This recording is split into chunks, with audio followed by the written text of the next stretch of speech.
Apa dalangnya? Saya begini ya, saya harus jelaskan dulu. Iya, sekarang saya tanya dulu. Pak Yusuf tahu nggak saudara dalangnya? Lepas Pak Yusuf mau ngomong apa enggak? Saya tahu, 95% saya tahu kira-kira Orangnya. Dalangnya masih hidup sampai sekarang? Yang mastermind-nya masih hidup.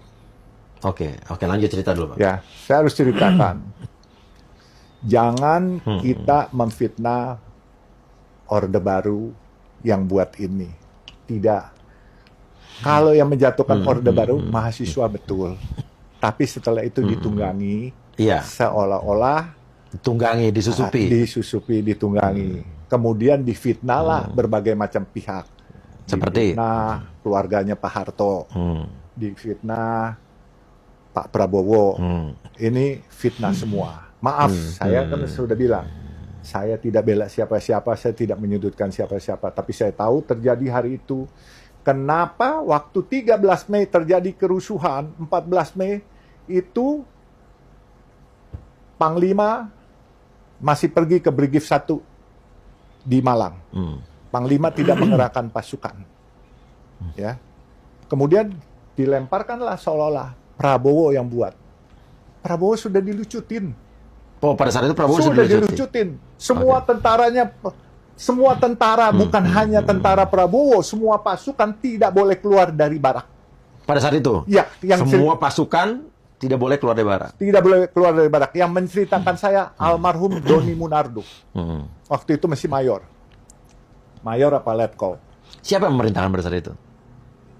Yang perintahkan adalah orang yang di atas Pak Prabowo lah. Siapa, Pak? Ya, tentunya yang mempunyai pangkat lebih tinggi lah ya. Saya pikir... Dalangnya ini berarti? Ya, begitulah.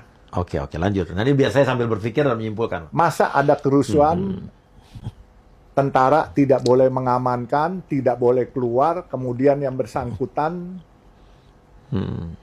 pergi keluar kota. Nah, kalau mau tahu siapa, ya mungkin harus baca statementnya Pak Kiflan Zain. Pak Kiflan Zain? Ya, Maijen kali ya, Brigjen atau Maijen Kiflan Zain. Oke, saya mau tanya dulu. Dalangnya sudah pensiun? Alhamdulillah masih di pemerintahan. Ada di pemerintahan sekarang? Yes.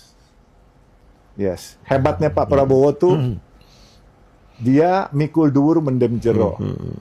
Dan dia entertain semua orang-orang mastermind-nya ini. Padahal kalau Pak Habibie itu cuma sasaran antara untuk mengambil kekuasaan dari Pak Harto saja. Ya.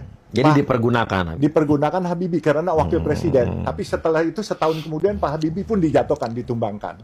Ya, dengan tujuan mastermind ini? Bisa jadi, tapi ternyata nggak dipilih juga. Oh, jadi mastermind ini cita-cita jadi, dalangnya cita-cita jadi presiden pada saat pasti itu? Dong. Tapi tidak terpilih? Tidak terpilih. Iya. Allah kan nggak memilih orang-orang yang busuk, ya kan. Nah, Pak Prabowo waktu itu difitnah sedemikian rupa seolah-olah peristiwa Mei adalah perilaku Pak Prabowo. Dan saya nyatakan, saya nggak disuruh Prabowo, dan saya nggak ketemu Prabowo, nggak kenal. Bapak ini lagi nggak kurang duit kan, bukan dibayar siapa-siapa untuk ngomong ini, Pak ya? Saya mau dibayar berapa sih? Yang bisa bayar saya berapa? Saya cuma nanya doang, Pak. Iya.